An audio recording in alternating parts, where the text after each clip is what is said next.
Sim, Não, o cara com ovo pode mandar aqui, com tudo ovo bem. vai bem. Vai Arnaldo, bem? Por isso que o Arnaldo passou mal ontem.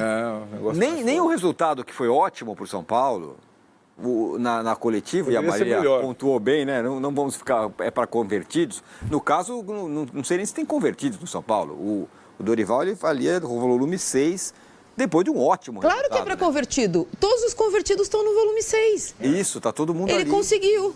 Até o Arnaldo Como a Marília falou que o Rogério contrariava a regra, o Dorival é a antítese do Rogério em todos os aspectos. E a escolha do São Paulo, para quem vivia o caos, era alguém que evita o caos, né? Lembrando, a gente conversava, o Massini falou, nossa, o cara vai com todo mundo lá, não sai ninguém do departamento. Os problemas do São Paulo continuam exatamente os mesmos. Aliás, ganhou mais um, né? O Patrick se machucou. Talvez, vai fazer exame então. Ele arriscou, como disse a Marília, o cara tem que ver o que está acontecendo, a tabela, o adversário, viveu lá, enfrentou o Fortaleza diversas vezes, trabalhou lá nos 2 clubes, chegou lá, conhecia todo mundo, ele sabia que o Fortaleza ia com um alternativo também. Então isso tem um peso na decisão de... Fortaleza jogou segunda... Fortaleza não repete time, jogou na segunda-feira em São Paulo. O Dorival jogou domingo em São Paulo. Óbvio que o Vojvoda ia mudar metade do time. Como mudou, ele arriscou a ponto de colocar uma linha de defesa inteira reserva. Aí o cara achava que era o Arboleda e o Rafinha só. Ele tirou o Beraldo e o Caio. Ousado. Jogou com um volante só, eu quase morri. Mas o time tem um sentido maior de proteção agora do que tinha. Isso foi obra dele nesse mês aí, nesse período, né? O time, ele, por incrível que pareça, ele conseguiu uma coisa muito rara contra o Fortaleza, com qualquer escalação do Fortaleza. Ele travou o ímpeto do Fortaleza, em casa com mais de 40 mil pessoas, que é um jogo na vertical. O Fortaleza joga vertical, né? E o São Paulo transformou o jogo em horizontal. O São Paulo determinou o ritmo do jogo. Um time reserva. E acho que o Dorival tem muito mérito nessa estratégia e esteve próximo da vitória. Esteve próximo da vitória no momento em que o árbitro péssimo, eu só vou citar a arbitragem porque ele tentou influenciar o jogo 2 vezes. Primeiro na expulsão do Brits, do Fortaleza, que eu acho que... Nada. Embora tenha trocado os sopapos com o Caleri o jogo inteiro e já tivesse cartão amarelo, não era para dar nada. Quando perde o Brits, foi o Vojvoda falou, o Fortaleza ia perder o jogo. E o São Paulo se apoderou do jogo. O Nestor perdeu um gol cara a cara, 3 escanteios, Fortaleza acuado, o Vojvoda fazendo substituição para botar mais zagueiro. Aí ele compensa e expulsa o Rodrigo Nestor. Exatamente. E aí ficou o jogo mais pro Fortaleza, 10 contra 10, todo mundo sentindo cãibra, né? Porque correr naquele campo, naquela umidade, tem essa situação, mas o São Paulo, o árbitro dá 9 de acréscimo, então o jogo não terminava, mas o São Paulo ele fala também o Vojvoda, mas a entrevista do Vojvoda diz mais sobre o que foi o jogo do que a entrevista do Dorival, porque de fato o Fortaleza ficou incomodado, o Fortaleza não conseguiu agredir, o Fortaleza se metido 4 no Fluminense, cara. Fortaleza está com uma invencibilidade gigante. Fortaleza, nesse campo, ele joga assim, ó. Ele joga espetando o tempo todo. O Rafael fez pouquíssimas defesas. Então, isso é mérito do cara, do técnico novo. O São Paulo era um time exposto, agora sofre poucos gols, joga mais protegido, joga mais próximo, se desgasta menos. Então, isso tá de fato, na conta dele. Não é uma campanha no campeonato boa, mas ela é razoável, e o São Paulo precisava ser razoável, pelo menos, nesse momento, em todas as competições, nesse mês desafiador. Então o São Paulo está sendo razoável, e agora continua. Se todo mundo tem uma tabela ruim, o São Paulo vai fazer o seu 5º dos 6 jogos fora de casa no intervalo de 7, que é o pior momento, né? Você vai visitar o Corinthians, você vai visitar o Sport. E aí tem uma etapa de mês um pouco mais caseira, embora tenha uma viagem para a Venezuela no meio disso aí. Aí eu quero ver como é que vai ser. Porque se quiser ser primeiro do grupo na Sul-Americana, vai ter que contar com esse jogo na Venezuela. Então, mas ele está, mesmo levando o mesmo grupo, fazendo opções, arriscou e acho que deu certo pelo que ele planeja para os próximos 2 jogos. O time não se desgastou tanto e ele vai poder contar com sei lá, 6 jogadores descansados para jogar contra o Corinthians domingo. Só um comentário aqui, o Nestor foi muito criticado, né? Porque o São Paulo estava com 11 contra 10, aí ele foi expulso. Revendo aqui o lance... É ridículo. Sério, o jogador do Fortaleza tá dando um pescoção, tá apertando o pescoço do Nestor ali, ele tenta se desvencilhar, não pega no jogador e ele é expulso. O mesmo vale para a expulsão do Brites, do Fortaleza. Então o cara atrapalha o jogo, prejudica o jogador, que agora está marcado pela torcida. Salvo engano, o rei do cartão. Ele é um árbitro de Minas, né? Todo autoritário. Ele foi vetado pelos 2 clubes, ou pelos 3 clubes de Belo Horizonte para apitar a final lá do estadual do próprio estado. Então, pois daí ele faz um estrago nesse jogo. Por isso que essas estatísticas de arbitragem, para mim, elas não se sustentam. É ridícula a expulsão do jogador do Fortaleza. E aí, com todo respeito, eu não faço esse tipo de coisa, mas não aposto mais com o Arnaldo, porque ele não paga. Mas eu apostaria qualquer coisa que algum jogador de São Paulo ia ser expulso.